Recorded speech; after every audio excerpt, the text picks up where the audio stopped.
It's November 22nd, 1963, a pretty famous day in American history, and Carlos Marcello is sitting in court. Marcello has climbed the ranks of the New Orleans Mafia to become not only the boss of the family, but one of the most powerful and wealthy mob figures in the country.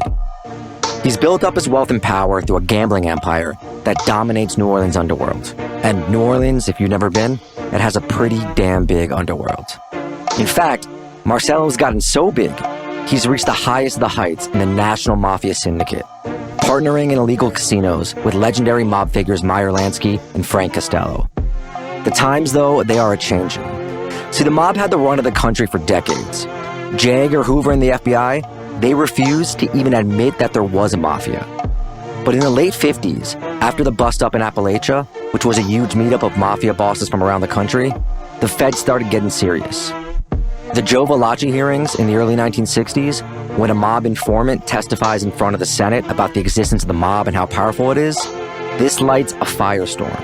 And at the top of that firestorm is Attorney General Robert F. Kennedy and his brother, President John F. Kennedy. Even though the mob may very well have helped JFK get elected by helping him win Illinois, the Kennedy brothers have sworn to take down all the illegal mafias and their labor rackets. Bobby's even made New Orleans mobster Carlos Marcello one of his top public enemies. That's what happens when you get too big. But on this day, in late November 1963, Marcello is sitting in court fighting a deportation case. A couple of years earlier, Bobby Kennedy had federal agents essentially kidnap Marcello, throw him on a plane, and drop him off in Guatemala. But he found his way back to town and then found his way back to the courthouse. On this particular day, though, he's acquitted. And when he leaves the courthouse, he's told the shocking news. The president has just been assassinated. Over the next several decades, countless questions will arise in the Kennedy assassination about underworld involvement in the hit. Committees will be held, conspiracies will fly, and one name will come up time and time again. Carlos Marcello. This is the Underworld Podcast.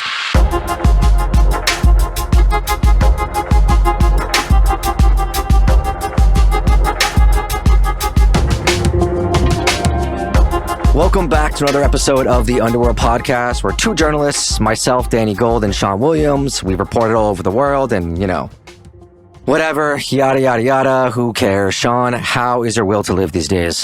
Better than yours by the sound of it. I mean, I definitely want to live, but I'm about to plan a trip to a tropical island, armed compound, with no connection to the internet or anyone else. So I guess that's, I don't know if that's living or not, but it's all fun, isn't it? Oh, stop hyping up the danger like I'm some woman you met in a bar. I can see right through you. It'll be fine. It works. You'll be fine. Maybe you'll get your wallet stolen and we'll have a good story for the podcast. No, I was gonna say something about sticking a flak jacket picture on Tinder, but yeah, that's probably. Oh yeah, no, I always do that. But anyway, as always, bonus episodes, which are like mini regular episodes or interviews, go up every week or so, and you can get those on iTunes subscriptions or on patreon.com/the Underworld Podcast for the price of a cup of coffee. Actually, lower than the price of a cup of coffee if you live in New York. But what else? Anything? Bueller, Sean. Yeah, I mean, we've got that 5-parter coming up on the Arab-Israeli conflict, so listeners can look out for that one. That's going to be pretty cool. Definitely email Sean your opinions on all that stuff, and he's going to pick the best emails to read. So that's Sean.Williams at what is it, prodigy.net? Yeah, that's the one. Yeah, firewire.io. So this is a bit of a different episode. We try really not to do the American mob stories because I feel like they've been done to death, and there's like half a dozen podcasts that do those. But in this case, we are going to make an exception because there hasn't been as much on this guy compared to, say, Lucky Luciano or Gotti and those people. And also, we want to capitalize on all the sort of conspiracy money that goes around and get a boost. So, that kind of figures in here. And then also, my brother Noah actually did a lot of ghostwriting here because I was in Chicago on a business trip learning how to secure loans from Teamster pension funds. Yeah, I mean, can we first get some sordid details from your trip to Chicago, like dive bars, all that kind of stuff before we kick off?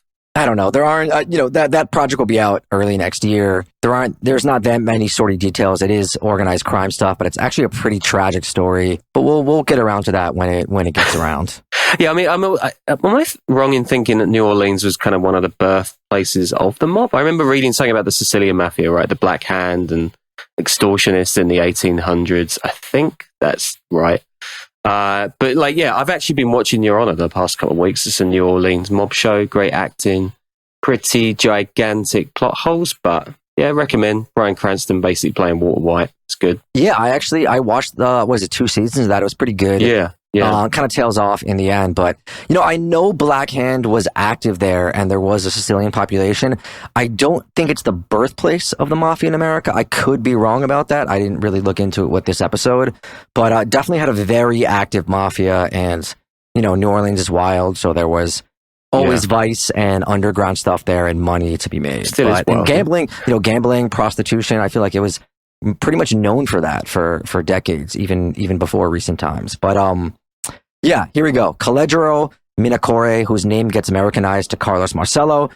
He arrives in the U.S. He was born in Tunisia in 1910 to Sicilian parents, but they come to the U.S. the next year as illegal immigrants and settle in New Orleans, where his father gets a farm. And as soon as Marcello becomes old enough to use a horse and cart, he delivers the family vegetables to the New Orleans French market, where young Marcello runs into the city's criminal elements for the first time. And, if you've ever been to farmers markets, they are a breeding ground for all sorts of criminals and scams. It's like $9 for a dozen eggs. Like, are you fucking kidding me? $14 for a pound of free-range chicken, which is just completely, it is criminal. Dale, can you insert the Seinfeld baseline there? Dude, it's insane what people think they can get away with at farmers markets. But yes, I feel like every old school mafia movie, it's like push carts and everything, right? Like that's how they start off in the Lower East Side. Young Marcello, he's bartering, he's making deals with the mob who control the markets to sell the goods. And New Orleans, dating, like we said, way back when, had a pretty strong criminal culture. Bribery and political corruption were not only common, they were basically part of the system. So having to deal with the mob dudes in the market, it's just part of the game. And Marcello, he fits right in. In 1928, an 18-year-old Marcello moves away from home and rents a room in the French Quarter, which also has a reputation as a breeding ground for criminals, and it's also where Sean first got arrested for public nudity. If you want to tell that story, Sean. Yeah, I mean, technically it was indecency. There are like some details to iron out there, but we can get to that further down the show, I reckon. Yeah, I mean, I think your major mistake was being so close to a school. But there, Marcello gets involved with petty crime, mostly small-time burglaries. The following year, him and 3 buddies, they take down a bank in a robbery and they steal $7,000. And I haven't looked up what the inflation numbers are, but it is a lot more valuable than $7,000 now. And it's probably more money than you have.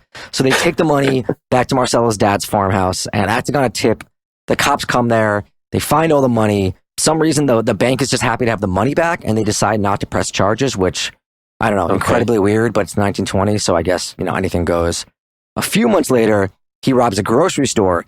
This time he winds up behind bars and is sentenced to 9 to 14 years, which, I mean, between that and the bank robbery situation, it doesn't make much sense to me. His sentence is commuted. He only serves 5 years.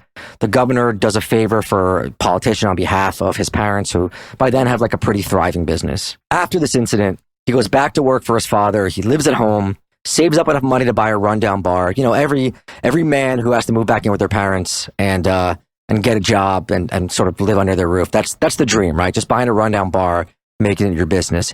He gets to live that dream, and then he does what everyone who still lives with their parents does too, which is sell weed out of that bar, which, back then, huge deal. It was like, I don't know, selling fentanyl is now risk-wise and penalty-wise, I think. But to be allowed to operate, Marcello bribes a whole host of politicians and local officials. And this is where he really learns the dark arts of corruption, bribery, and political connections that are going to serve him really well throughout his career. He also pays the local mob guy who works for the New Orleans boss at the time, Silvestro Carollo, a.k.a. Silver Dollar Sam, which, nice. Top nickname right there. That local mob dude, he takes a real liking to Marcello. And in turn, Marcello starts helping out with the other mob business. By the age of 26, he officially joins Carollo's, that's Silver Dollar Sam, his mafia organization. Yeah, I felt like we stepped directly into a Scorsese movie here. Also, that Silver Dollar Sam is awesome. Next week, we're going to have a few more amazing names. It's like a Premier League roll call of them. So, look out for that one. But this is cool. I like it a lot. It reminds me more of like what's it, the Sergio Leone one, like Once Upon a Time in America. Just, Oh, yeah. It kind of has that Western feel too, you know, and Everything's sepia tinged. Lower East Side in the 1920s. Yeah. Yeah, that's a wild movie. Wild, long movie too. With Carlos's new mob connections, he works on expanding his new pinball and vending machine company. And I think I've talked about this before on the podcast. It actually plays a role in one of the other productions I'm working on right now. Vending machines, pinball machines, jukeboxes, they were all a huge mob racket for decades, going back to like, I don't know, the 40s or 50s, even 30s, I guess. Any coin operated machine like that, that was all cash. It was passive income, hard for the IRS to get tight numbers on it. In a lot of cities, vending machines were a completely mob controlled situation. Cigarettes, I think, were often said to be the best because you could steal them, and they have a high price and there's high taxes on them. Then you just put them in the machines, load them up, and you're just making a killing. And usually they couldn't tell if it was stolen cigarettes being in some bar's vending machine, right? Organized crime guys, they always make sure their vending machines too are the ones put in all the bars, restaurants, and nightclubs, whatever the usual strong arm tactics were, basically use our machines or we'll blow up your restaurant. And that way they could set the rates that the owner of the bar or restaurant, whatever it is, takes out of their cut. And, they did not give good rates, but you really couldn't go against them. And that's exactly what Marcello does. And his little empire starts expanding. Yeah, weirdly enough, the Patreon bonus that's going up today, tomorrow, is about a guy who did exactly this in 90s Baltimore. So, plus change, or whatever the French say. I don't really know what that phrase is. Yeah, it wasn't a thing that went away. I guess there's less coin-operated machinery now, and especially like in bars. But it's still happening now. It's just it's a good business in general. But no, a lot of them I feel like take credit cards, right? So I feel like that kind of tampers it down a bit. But yeah, I mean, I don't know. You're the one that spends your nights on the poker machine, so I don't really know that world so much these days. Yeah, I think with gambling, that is a big part of it. Remember, what's the that was a big thing in Berlin, right? Or am I just thinking that TV show was real? Because wasn't that it's the shisha bars and the pokies and all that kind of stuff. Right. Yeah. Right. Germany doesn't. But Germany still uses cash, so they're a little bit behind the world for a lot of stuff. Well, the gambling machines too, right? I think those are, even if those aren't credit, they're mob gambling. Yeah, goes together for sure.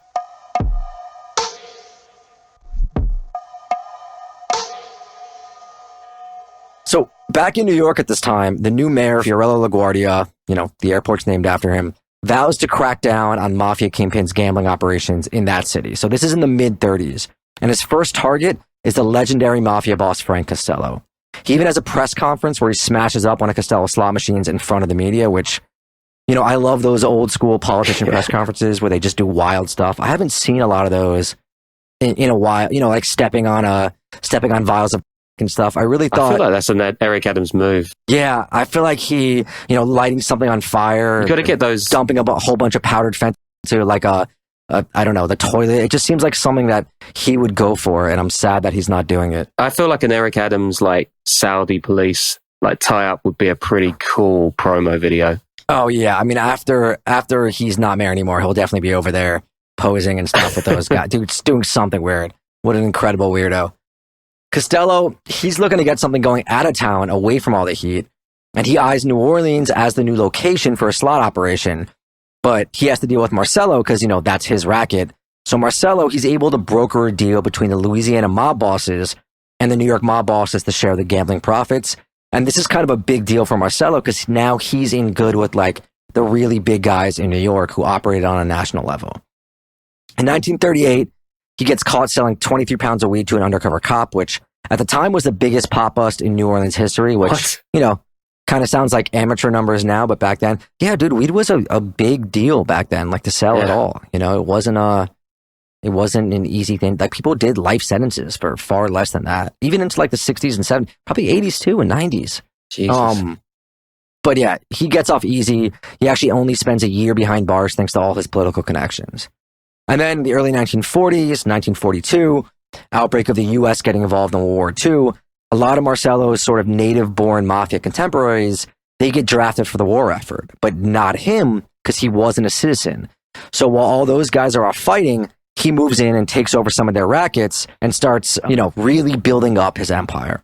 At this point, he operates a number of bars and restaurants on Bourbon Street and around the city, and he also has a trucking business. So New Orleans is also a major place for troops to be passing through during World War II, since the New Orleans port was like a big point for the troops to pass through. It's where it was an embarkation point, and it's also a big supply port. So you have, tons of goods passing through, all manners of vice for the troops, gambling, women, booze, drugs, all that. And that leads to really big earnings for Marcello. Yeah, I guess if you're going to spend 3 months staring down kamikaze pilots near Guam or something, you're going to want to smoke. Although, actually, would they have been going out east to the Atlantic? So maybe it's U-boats off the Channel Islands, which is way worse. I'd want more of the smoke if I was going to do that. But yeah, either way, money. I don't know. I just rewatched The Pacific, which is incredible and doesn't get nearly enough credit, I think, because Band of Brothers is also really, really good. Yeah. But I feel like I don't know where they leave from. Is it New Orleans? I'm not even sure. It might be somewhere in the South, but anyway, great series. 1944, at the age of 35, Carlos reaches his new heights when he's offered a partnership in an illegal casino in Jefferson Parish, which I think is technically like the greater New Orleans area. He's offered the partnership by Frank Costello, who we mentioned earlier, and Meyer Lansky. And this is like being called up to the Yankees from AAA, but when the Yankees were actually good. So Costello and Lansky, they're like the elite of the USA Mafia world. Costello, he sits on the Mafia Commission, the syndicate, and he's the head of one of the 5 families. I think it was the Genovese family that he was on top, or it was later called the Genovese family. And Lansky, he was partners with Costello and Lucky Luciano. He had Bugsy Siegel by his side, and he's kind of seen as one of the architects of the modern mafia as we know it today. He occasionally attends commission meetings as well, even though, he wasn't technically on it since he wasn't Italian, he was Jewish. This is a very big deal to be in a partnership with these 2 legendary mafia guys. And while this was an illegal casino, it wasn't like underground and like above some like loft in a building, right? It's pretty public, and the mayor and police knew about it and they tolerated it. Carlos was greasing the palms of anyone that was in New Orleans that could even stand in their way. So the casino itself turns into a major moneymaker, and the top echelons of the national mob, they're very impressed with Marcello. In 1947, the reigning mob boss in New Orleans, Silver Dollar Sam, he calls a meeting of the minds of the top New Orleans mobsters to anoint a successor. He's about to get deported back to Sicily since he, like Marcello, was not legal, which, I don't know, I feel like that seemed to happen a lot. Like, I've heard stories of mobsters back then just being deported all the time way back when. Yeah, I mean, I guess it hasn't happened there for a while, but Australia did it a few years ago in New Zealand. Really, really controversial. I think we touched on it in the show we did about the Kiwi biker gangs, but I'm going to try and follow up and do some in-person reporting on that soon. Pretty crazy, just deporting a bunch of crazy, violent bikers to New Zealand, which is cool. So, yeah, we'll do a show on that. Yeah, find them in your hometown. But, yeah, the U.S. did that in the 90s, too, with a lot of Salvadoran, like MS-13. That's kind of how MS-13 spread and got really big in El Salvador, because a lot of them got deported in the 90s, and then they went back to El Salvador, which was a post-Civil War country with like no state institutions that were functioning well, and they just kind of like started taking over and transferring their sort of gang mentality and knowledge and structures into that country when they really didn't know how to combat it. Marcello, though, he's about to take over because Silver Dollar Sam is sent back to Sicily, and while a few of the other gangsters want Sam's son to be the successor, Marcello gets the backing of the commission in no small part due to his relationship with Costello and Lansky, and he becomes the new mob boss of New Orleans. Marcello also gets a nickname at this time. They call him the Little Man because he was only 5 feet tall, which probably seems like the kind of thing that people didn't call him to his face. But Marcello was said to be pretty under control, so maybe they did. I don't know. Marcello at this point has also really smartened up, and he's learned from the mistakes of other mobsters. He tries to avoid the limelight. He kind of sticks to himself. He operates out of a small, rundown tavern in Jefferson Parish, and he tries to do everything he can to keep himself out of the headlines, even though he's becoming one of the most powerful and wealthiest gangsters in the game across the U.S. He also continues the New Orleans family's long-standing tradition of being somewhat independent from the national mob scene, in the Northeast and Chicago, and he requires all the outside mafiosos to get permission before even visiting Louisiana, which, I don't know, the sources on Marcello seem to make this into a big deal, but I feel like that was pretty standard practice even back then for any gangster coming from out of town hoping to operate in a territory where there already was active organized crime. The 1950s is a big turning point for the mafia as a whole in the US. I think we covered that in the cold open a little bit, but the feds are really starting to get involved and actually doing stuff now. It wasn't like today, like the mafia's existence. It wasn't even a really known thing to the average American. I mean, we had Capone and stuff in Atlantic City and all that, but this wasn't like a widespread thing that people had knowledge of. And this is where we start seeing a lot more of these public committees we used to see back in the day, where they would call these mobsters to testify. A senator from Tennessee has one of these hearings and calls in Marcello, who gives the Fifth Amendment 152 times and even refuses to give his age or his marital status. He actually gets convicted of contempt of Congress, but he wins on appeal.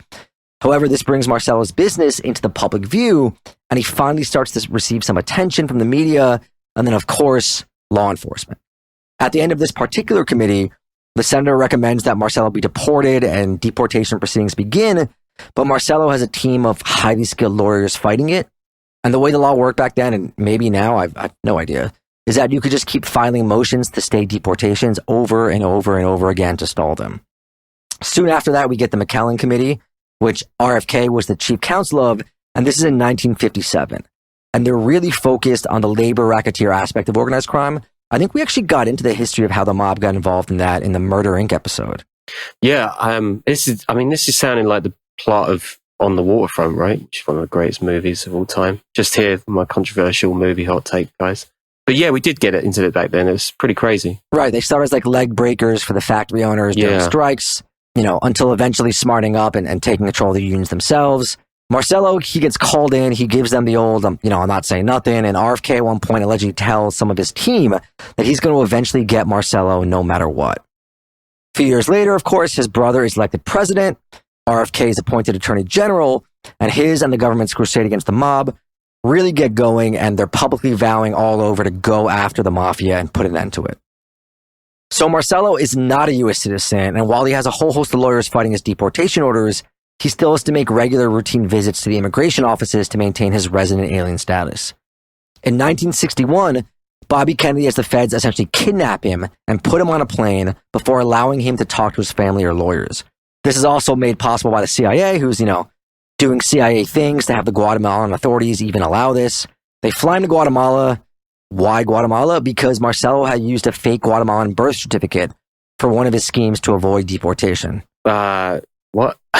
That seems like a pretty dumb move on his part there. But I'm down for the movie where Marcello ends up being a spook for like United Fruits or something. You want to write that one? No, I'm good. The U.S. government, they knew it was fake, but they did this anyway. So one of the stories goes that upon arrival in Guatemala, he's driven out to the jungle and left there.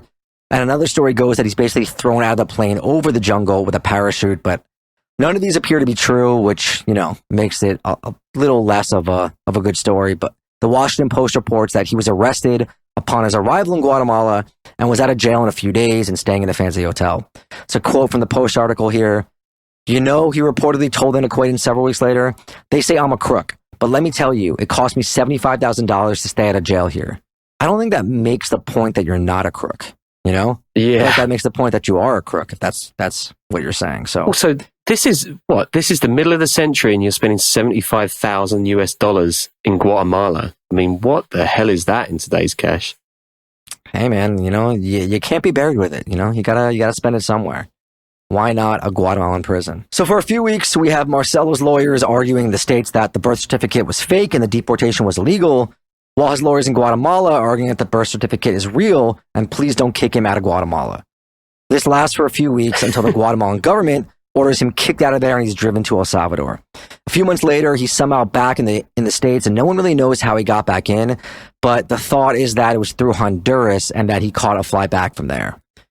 Back in the States, Marcello is, of course, enraged with Bobby Kennedy, while Kennedy himself is looking to turn up the heat to get Marcello deported yet again. And Kennedy, he orders the FBI office in New Orleans to step up its investigation into Marcello, but the FBI office really does nothing. I feel like this whole thing has taken on a bit of a slapstick element at this point. Like, where is he? What is he doing? Who is he paying? What are they playing at? It seems like the perfect segue if we're about to get into some batshit crazy conspiracy stuff. I don't know if that's where we're going or if that's what you got planned for the rest of the show. Oh, that's where we're going. Okay, good. But even I'm not a conspiracy guy, and there's some hints here. So awesome.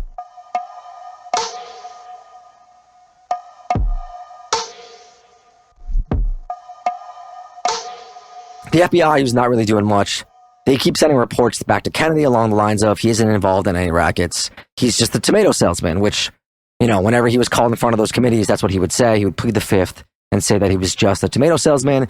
And they actually did own a tomato canning company. My assumption there is that the FBI was on the take here, but I can't be sure. I've worked on another U.S. mobster story from around that time that talked about how the feds in the 60s in cities like New Orleans and other sort of mid-sized cities just didn't really make an effort or care that much.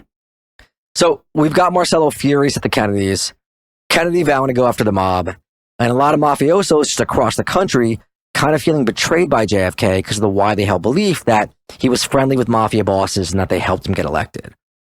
And on November 22nd, 1963, Marcello's in court. He gets acquitted in his deportation case, and as soon as he leaves the courthouse, he hears the news that JFK, uncle to our next president, just kidding, was assassinated. This is, of course, great news for Marcello because not only does he hate the Kennedys, but Bobby Kennedy, while still Attorney General, just became a lot less powerful as it was well known him and Lyndon Johnson were kind of, not buds and didn't see eye to eye. So let's just say the mafia in general, they weren't really crying over the Kennedy assassination. Okay, so the mafia Kennedy hit theories. Yeah, strap in. Oh, okay. So you really are voting RFK Jr. I mean, we'll get him on the show for sure. Maybe I'd hire him as a personal trainer, but I don't think I'd vote for him for city council even. There's basically a whole lot of different threads and circumstantial evidence in this, and I'm going to go through some of them, but I'll probably end up doing like the Charlie Day mailroom meme. But obviously, the motivation for the mob to go after Kennedy, it's pretty obvious. They were being pursued pretty stringently, and they legitimately felt betrayed by him. And obviously, they weren't unfamiliar with solving their problems by assassinating people, and they really were extremely powerful back then. I mean, close to the height of their powers. So Lee Harvey Oswald, who killed Kennedy, is actually born in New Orleans, and he lives there for a few years before the family moves to Texas. But eventually they come back, and Oswald does his 9th and 10th grade years at school in New Orleans before the family again moves back to Texas. But he drops out of school, he joins the Marines, and he eventually comes back to New Orleans on April 24th, 1963, 7 months before Kennedy's assassination.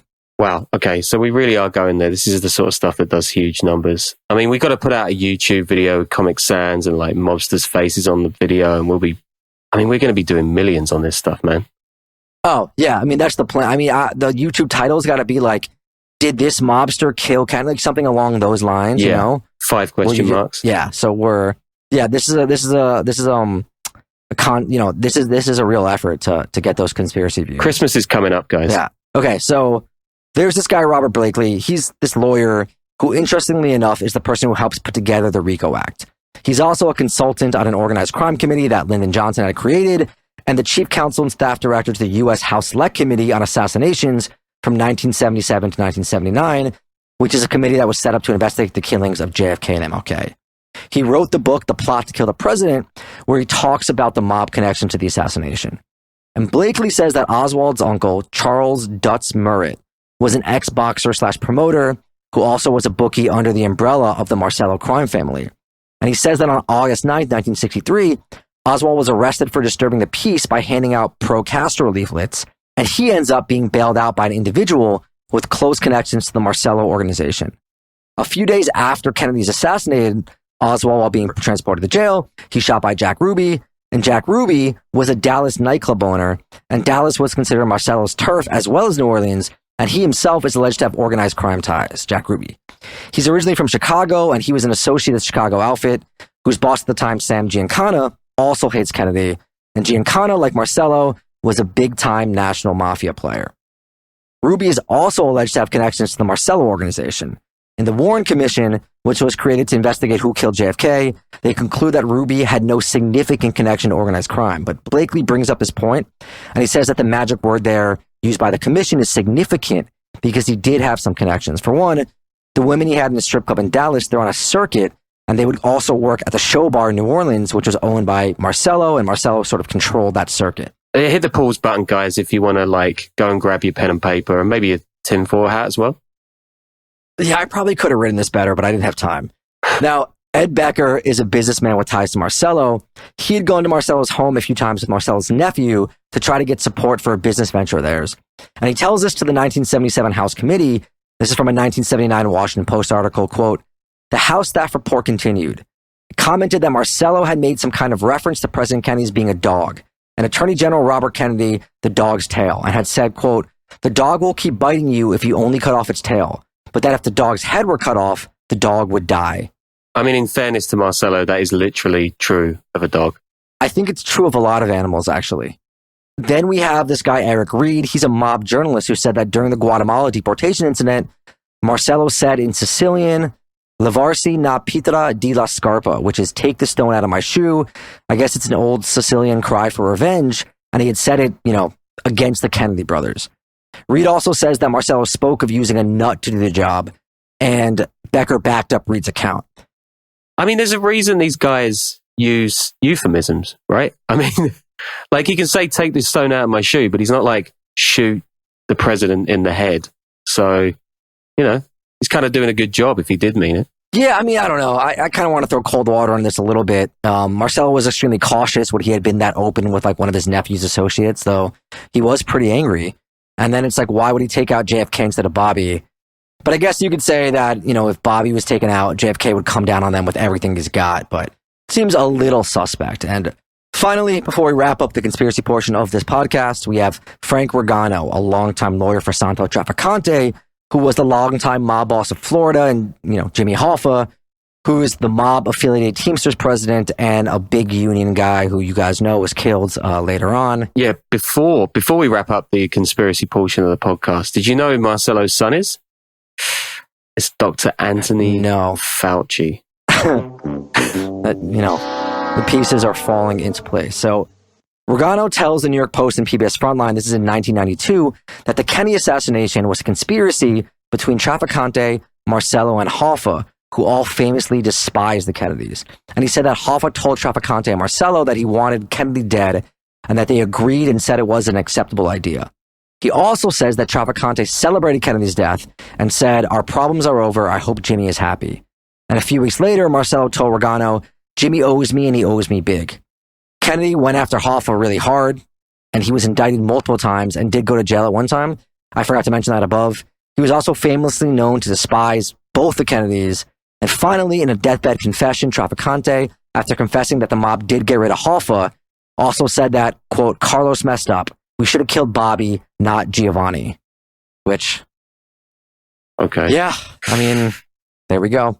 So yeah, that's the evidence for the mob killing Kennedy. Which, out of all the Kennedy conspiracy theories, it kind of strikes me as the most plausible. But do not email me 7,000 word letters with your own theories. But feel free to send them to Sean. That's SEAN Williams @gmail.com. Thank you very much. Yeah. I mean, I think we've put the whole Jimmy Hoffa thing to bed. I don't think there's going to be any more podcasts on him for a while. I can't wait for your next episode on Princess Diana. Yeah. But back to Marcello. Kennedy's dead. At this point, things are looking up for him. His arch nemesis has been declawed, especially since JFK, again, like we mentioned, his VP and now president, Lyndon Johnson, did not see eye to eye with RFK. According to the Metropolitan Crime Commission in New Orleans, Marcello's organization at this point is making up to $500 million alone just in illegal gambling operations, and up to $1.1 billion total a year in the 60s, which, I don't know. By the 70s, it's estimated $2 billion a year and is considered the largest industry in Louisiana. I don't know where they pulled these numbers from, but needless to say, he's rich, he's powerful, he's doing good, doing better than all of us. The director of that commission, Aaron M. Cohn, he says that besides the gambling money, the cash came from diverse legitimate interests, including syndicate-controlled bars and taverns, prostitution, professional burglaries and holdups, narcotics, and trafficking in stolen commodities. Through it all, Marcello remains like a pretty down-to-earth guy. He's not too flashy or conspicuous. He shakes hands with random strangers on the street, doesn't really have a lot of bodyguards. But in 1964, we're going back in time a little bit, Carlos gets indicted again, this time for conspiracy to obstruct justice because a juror in his last trial comes forward and says he accepted a bribe to throw the deportation case and is willing to testify because Carlos's people never paid up. But The defense kind of works their magic and is kind of like, well, if he didn't get paid, it's not a bribe. And he gets acquitted yet again the following year. A few months later, the reclusive Carlos goes to Manhattan to dine with some of the big mafiosos there in the city. The police happen to be monitoring it or walking by coincidence. They arrest everyone. They immediately get bailed out. They return to the restaurant, this time with their lawyers to finish their meal, which is pretty funny. But this little occurrence, it makes all the papers nationally, and it turns the low-key Carlos into an even bigger local celebrity back in New Orleans. So much so that when he gets back to the city, there's a crowd waiting to welcome him.